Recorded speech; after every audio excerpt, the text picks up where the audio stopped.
Realistically, I shouldn't record this video now, because it's 35.5 degrees or almost 36 degrees here in the UK. We're in the middle of a heat wave, but I wanted to get this Metroidvania Maps, plural, announcement video sorted so that people can be using these should they have a little bit of a retro or nostalgia bender over the summer. So, I have mapped all 3 games for the Castlevania Advance Collection. It's taken me a week or so, including building on stuff that I actually started doing last year and finished it off this year. It's still taken me over a week. And I've mapped Castlevania Circle of the Moon, which came out in 2001, Castlevania Harmony of Dissonance, which came out in 2002, and Castlevania Aria of Sorrow, which is my favourite of the 3, which came out in 2003. So there are maps available for each of those, but they're each ever so slightly different, and they're all based, surprise surprise, on the Blasphemous style that I've been using for all of my maps. Let's very quickly go through them and what I have done for each. Let's start off with the oldest, shall we? Circle of the Moon. This is my least favourite Castlevania game. It's also actually one of my least favourite Metroidvanias. It does some stuff with world design that I actually think is really quite good, but in a vanilla state, it is actually probably one of the most frustrating and aggravating and irritating to play games that I think I have ever played. It is so slow. The upgrade that lets you run requires double tapping to activate every single time you want to do it. Enemies are spongy. The leveling curve is kinda sucky. The card system is really cool, but a lot of the combos in the card system are actually kind of ass. And all the cards rely on random drops. In fact, everything in this game relies on random drops. There is only one piece of equipment that's not a kind of relic or key item. There's only one piece of actual equipment that you can find in a specific place, and that is the Shining Armor, which you get for the end of the optional battle arena, which is dire.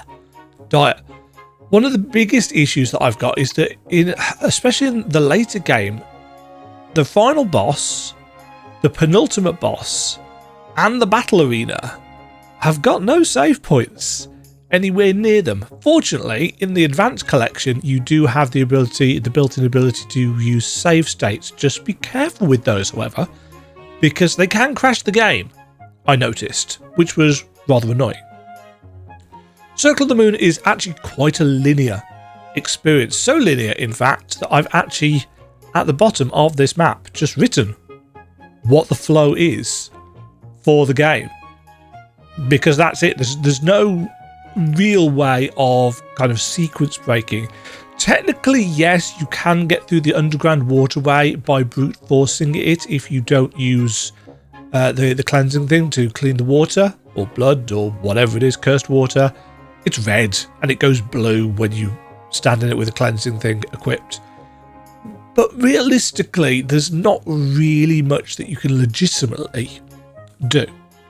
I highly recommend modding this game to bring it up to more modern standards. Right now, Circle of the Moon is right down at the bottom of my D tier, which is the lowest tier of the games that I finished.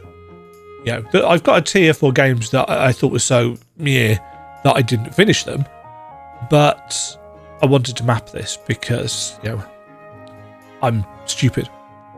So, I recommend hacking the game.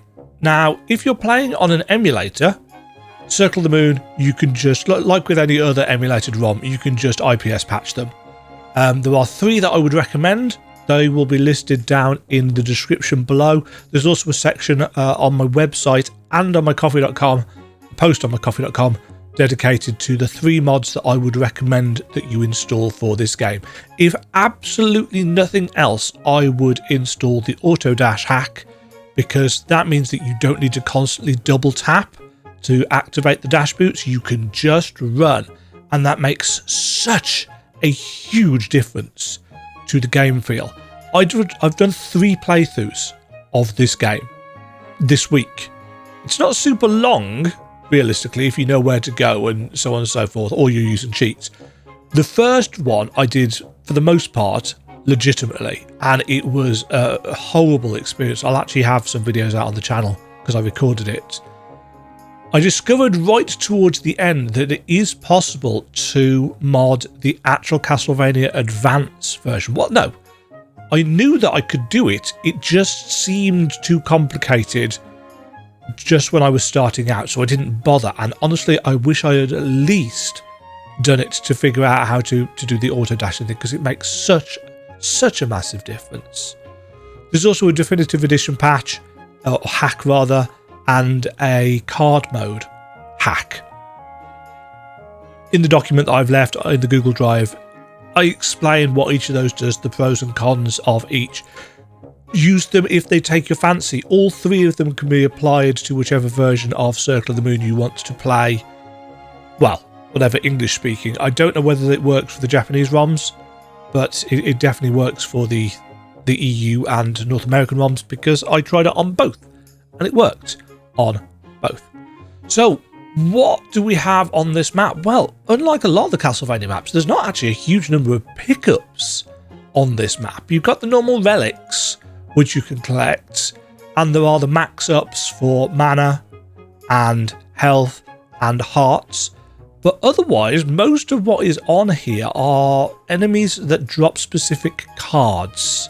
So for example, in this area here, the Death Mantises can drop the Cockatrice cards. The Imps up here can drop the Salamander card. The Mercury card comes from the Boneheads down here, and so on and so forth. I've tried to... I didn't want to clutter the map up too much, so I haven't put every single instance of every enemy in every room. I've put ones that are fairly close to doorways, so that if you want to farm a particular card, because you're going to have to grind for them, then it's near a place where you can nip in and out of a doorway to respawn the enemies, and so on and so forth. There are, of course, in the base vanilla game, 5 cards, I believe, which only drop from a single location. So the Black Dog and the Unicorn only come from enemies in the battle arena. The Saturn card only drops from the Fallen Angel up here. The Uranus card drops from a candle enemy that spawns in the Iron Golem's room when you come back to it. Don't know why you would come back to it, but that's what the game designers decided to do.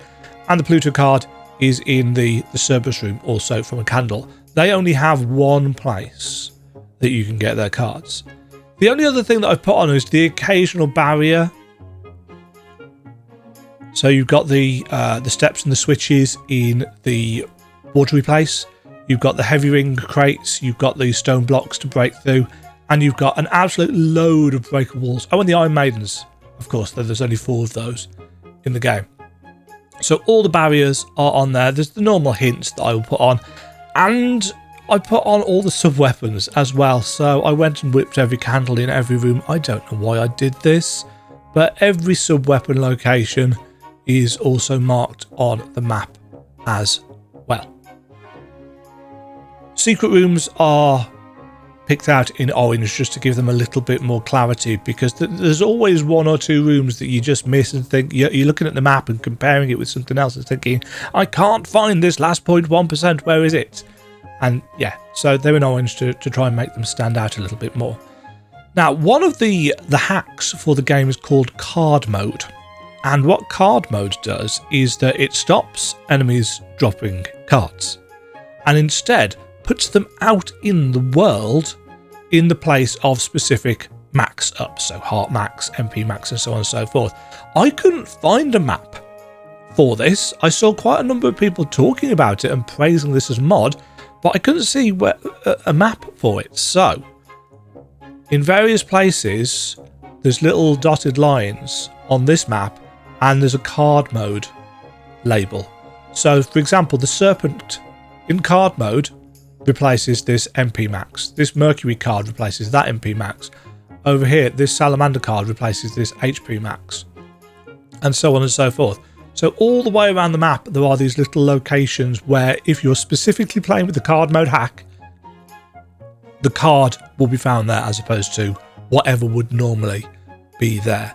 The only arguable issue with card mode is that you still 100% have to do the battle arena, because the Uranus card is the reward for the end of it. The shining armor, which would normally be the reward for completing the battle arena, now drops from the devil enemies as a rare drop. So you have to do it if you want the Uranus card. But yeah, all the card locations for card mode are on there.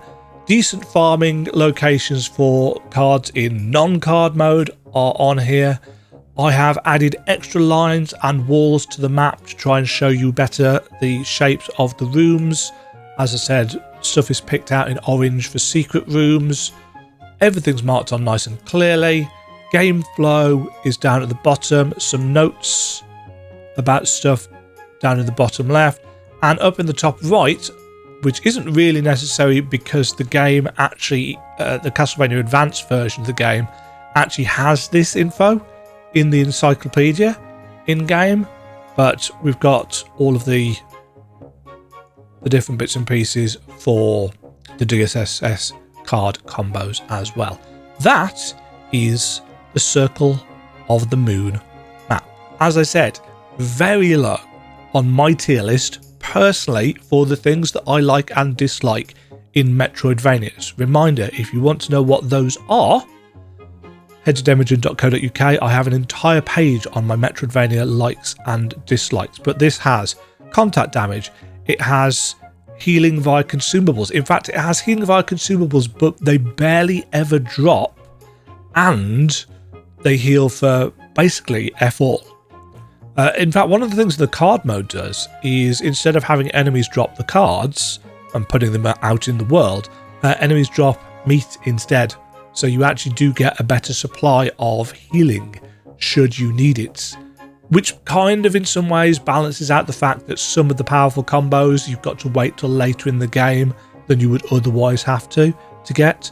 If you don't like the fact that the game is quote unquote easier because more healing drops, just don't use the healing drops. You still have to go into the item menu to use the meat. Just don't do that. And the ease has gone. I saw a lot of people complaining about how it made the game easier because of all the meat drops. It's like, just don't use them. It's like, you control the buttons you press, as the Doom devs infamously said. So that's Circle of the Moon. I highly recommend you use the auto dashing mod if you want a better, more quality of life version of the game. You can install the definitive edition mod. If you want the cards spread out as something to find, you can use the card mode mod. All three of them work together. That's available over at the coffee.com store as a supporter pack, and there's a version available on my website as per usual at a slightly lower resolution. Let's take a look at the second game. Castlevania Harmony of Dissonance came out in 2002. It is arguably the ugliest Castlevania game in existence. There are, however, patches that you can get to make it prettier, at least a little bit. One of the problems with Circle of the Moon was that it was very dark and the Game Boy Advance didn't have a backlight. So after the substantial amount of criticism that they had after Circle of the Moon in terms of, yeah, we can't see it on this screen, they kind of overcompensated with Harmony of Dissonance, which makes it very bright and quite garish. But it does do some interesting things. First of all, Harmony of Dissonance is an Igarashi game. So unlike Circle of the Moon, which he wasn't involved with because he was working on another project, I believe, Harmony of Dissonance was one of his games, and you can kind of tell. You know, it's got a more familiar structure from Symphony of the Night. In fact, there's quite a lot of parallels with Symphony of the Night, including, of course, the fact that there are two castles in Harmony of Dissonance. Spoiler alert, I know, but if you're looking up a map guide, chances are you've already figured this out by now.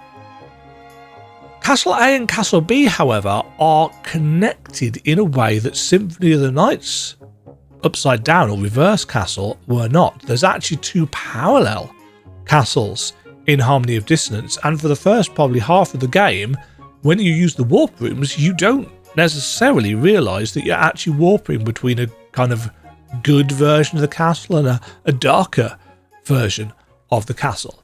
So there are 2 maps, and they are There are 2 maps, and they are, of course, basically identical in terms of the shape, because it's the Game Boy Advance and it only had a fairly limited amount of space to work with. However, the areas do have different enemies, different things to find, and so on and so forth. So I've coloured them in differently to make sure it's nice and clear. And certain things like the warp rooms that connect between the castles, they are linked to different places, so that there is some variation in terms of how you are going to explore this one. There's also a lot more pickups in Harmony of Dissonance. So as well as the classic relics, which you'll see throughout the saga of Igavanias, you've got your health max, you've got your heart max, you've got your relics, you've also got gear that Juiced can equip as well. So you've got body gear, you've got rings, you've got cloaks, and so on and so forth.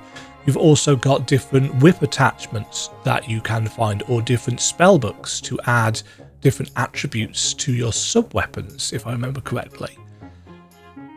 There were also, and here's something that could probably realistically have needed to be in Circle of the Moon, there were also merchants scattered around the map, but some of them have got specific requirements that you need to meet in order to actually appear. So all of the requirements for those are marked on this map. All of the bosses are on here, all of the areas, different gear that you can find, and so on and so forth. We've also got watery section. There's only one, admittedly, but that is there for that. And we've got the second castle with its slightly different collection of things to find as well. They're all labelled, where conversations happen are labelled, notes to get through certain things, obstacles to pass, and so on and so forth. Everything you would expect here.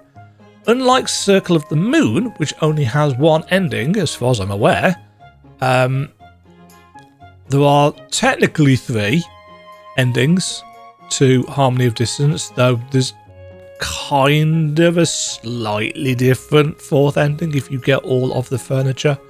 And that is something that is all over the map as well. There are little furniture collectibles which you can put in Juice's room.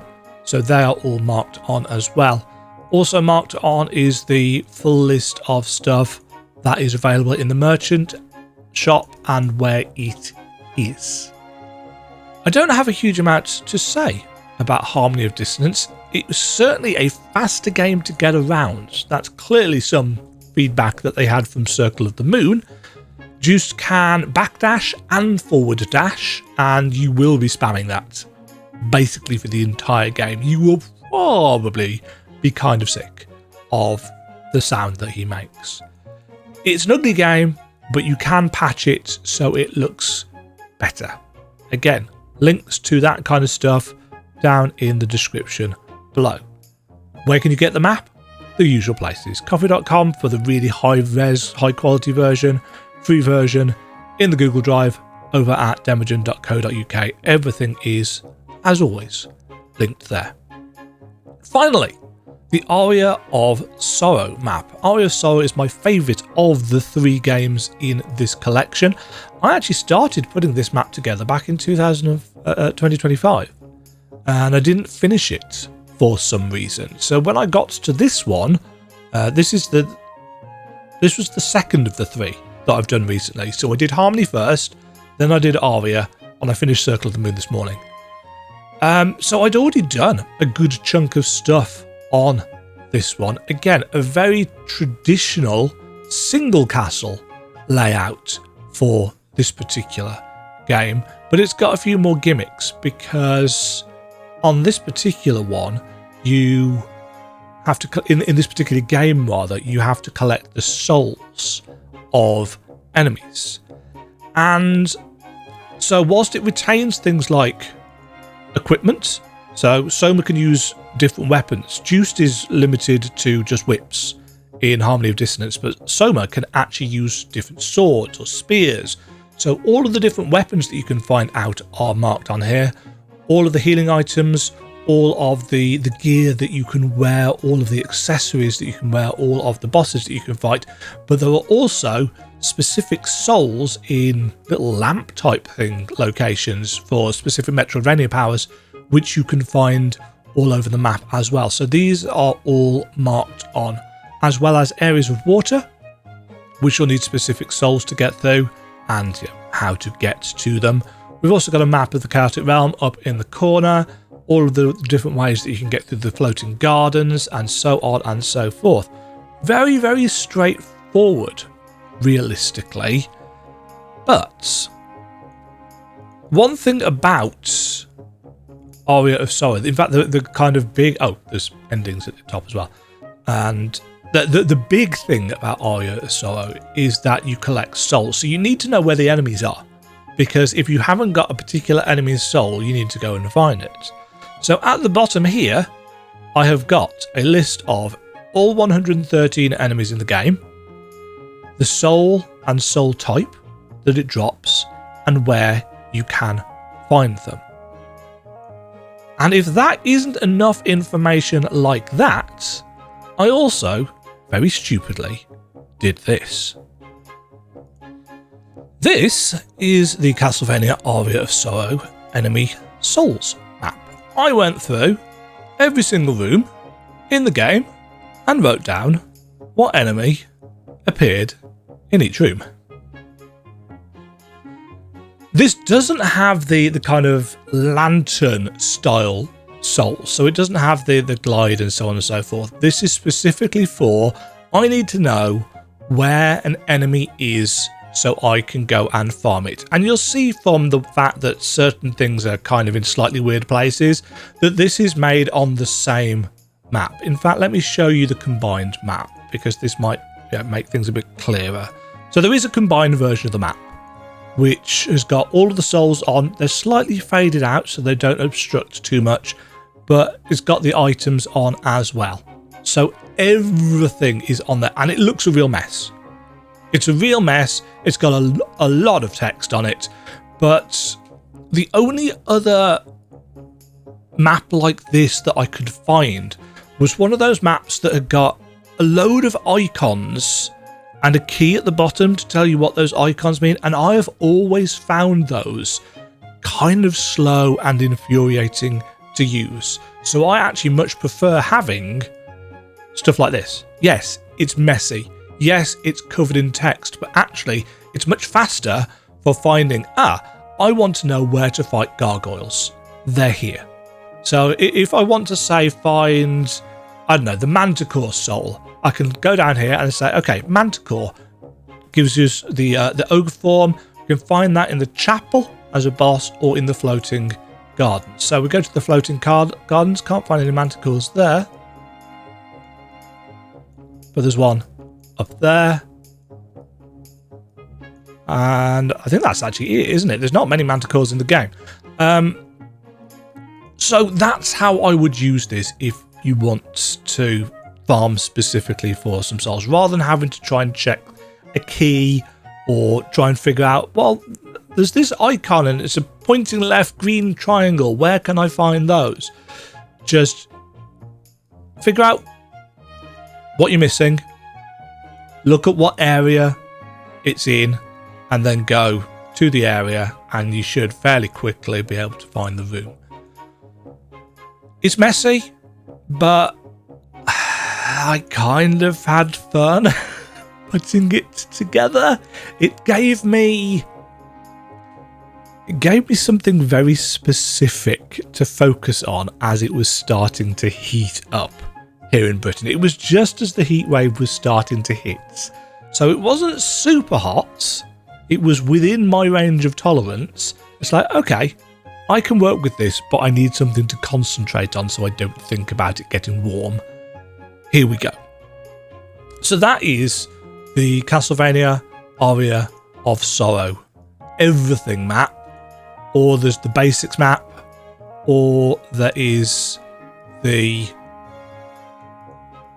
enemy souls map. So there's essentially 3 maps for that. Only one of them is in the Google Drive, and I'm going to be honest, I've forgotten which one it is. Let me check. Okay, I just checked. It's the everything map. So it's the messy one. So, because I don't want to be doing like multiple different maps all the time, because these things take a long time to do. I've said this before in the past and people don't believe me, but this took hours and hours and hours to do. And as I've said in videos past, I'm very much a visual person, so I like having all of the information in front of me, even if it's a bit messy. That's why all of the weapons and armor and stuff has got the stats on. That's why the heal potions and MP restoration potions just tell you how much you get back. I like having the information there at a glance, rather than saying, there's a... I can't remember whether that's a super MP up or whatever it's called, super potion or... Yeah, super mana prism, is it in this one? I can't remember. They change the names constantly. I prefer knowing what it does over what it's called. So, you know, potions, HP plus 100, rather than just, it's a potion. How many does that heal for? Can't remember. It just tells you. Same goes for any things like food and so on and so forth. So that is all on there as per usual. Everything is there. You've got your soul stuff there. You've got also, I haven't mentioned it, the shop down in the corner as well. I didn't actually mark hammer on. I need to fix that. As always happens, I remember a mistake that I've made. I was wondering when that was going to happen. Yeah, hammer is actually back here at the start of the game. I'll put a little icon for his face on there.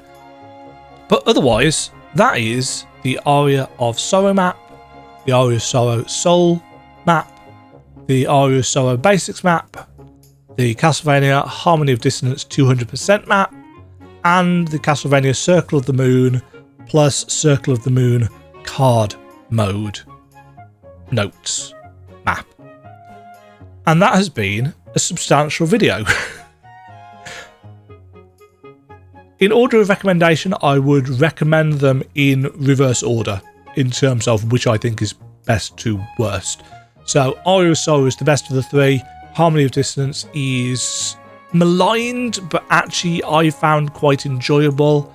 Circle of the Moon has some good ideas, but really poor implementation, and it's so slow without those IPS patches. As I said, links to my guide for those down in the description below.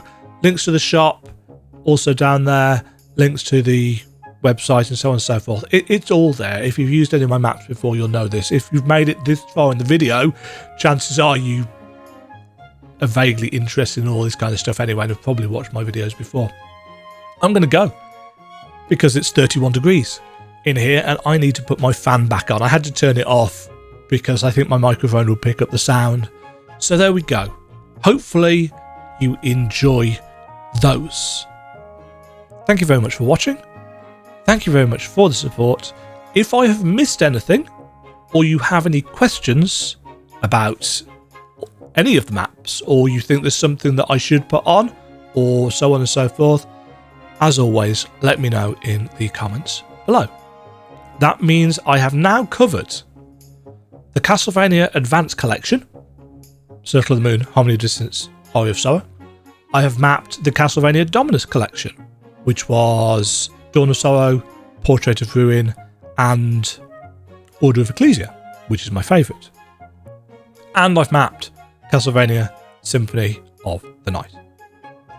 All available for free, as well as high resolution paid versions. To support me. My brain's slowing down in the heat. I'm going now. Thank you very much for watching. Have yourselves a fabulous day. Cheerio. Thank you very much for watching. If you enjoyed the video, why not click the like button and consider subscribing. Remember, you can ring the bell notification icon to get notified when new videos go live. And until next time, cheerio.